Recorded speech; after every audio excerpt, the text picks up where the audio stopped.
नमस्कार, मैं doctor S P Mahatha Jharkhand से। आज मैं अपने कुछ इलेक्ट्रोपैथिक डॉक्टर मित्रों के आग्रह पर एक बीमारी डिस्मेनोरिया पर बात करते हैं और उसका इलेक्ट्रो होम्योपैथ में क्या ट्रीटमेंट होगा, इन सभी समस्याओं पर बात करते हैं। देखिए, डिस्मेनोरिया एक गायनिक प्रॉब्लम है।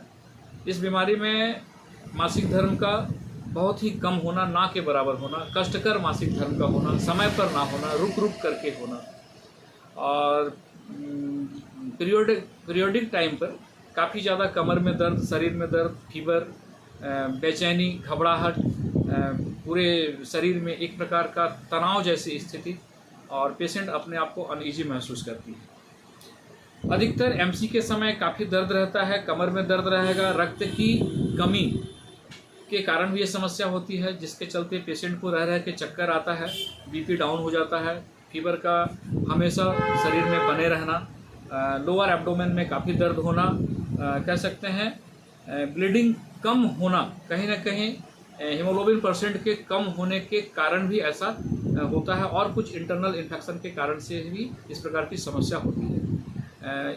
इस बीमारी में जो हम लोग ट्रीटमेंट चलाते हैं इलेक्ट्रो होम्योपैथ का, वो है S1C1F1 WE का D3 में 5 ड्रॉप 3 आवर्ली, दिन में 4 बार या 5 बार। दूसरा जो मेडिसिन देंगे S10C10 का D3 में 10 ड्रॉप 3 टाइम आफ्टर मील, थोड़ा हॉट वाटर के साथ। तीसरा एक कम्बिनेशन रहेगा C1 लिम्फन A3 और आरी का D3 में 10 ड्रॉप 3 टाइम बिफोर मील, थोड़ा सा गर्म पानी के साथ। और पेशेंट में अगर कब्जियत या गैस की समस्या है तो इसके लिए अलग से एक S10C10 का रात को सोते समय D3 में गर्म पानी के साथ एक डोज एक बार देना आवश्यक होता है।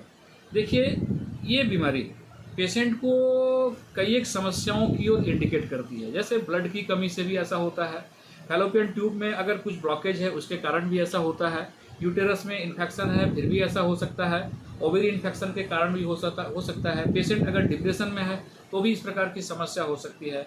हेरिडिटिकल प्रॉब्लम भी देखा जाता है कभी कभार।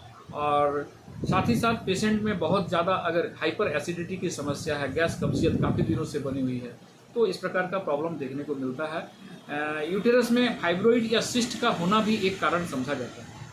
तो हम लोग निश्चित रूप से पेशेंट में अगर पौष्टिक, स्वच्छ और शुद्ध भोजन अगर पेशेंट को दिया जाए तो स्वास्थ्य पेशेंट का सही रहता है और धीरे धीरे वो बीमारी से अपने आप को जल्दी रिलीफ होने में अपने आप को सक्षम पाता है।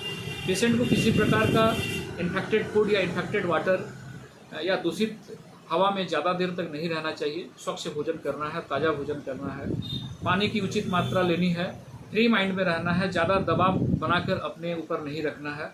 और morning walk, evening walk compulsory होता है। खाने के बाद सुबह शाम को टहलना, सुबह उठ करके थोड़ा वॉकिंग वगैरह करना, थोड़ा एक्सरसाइज। और पेशेंट को फ्री माइंड रहने पे इस प्रकार की समस्या बहुत जल्द शरीर से रिकवर कर जाती है और पेशेंट जल्द ही स्वस्थ हो जाता है। धन्यवाद।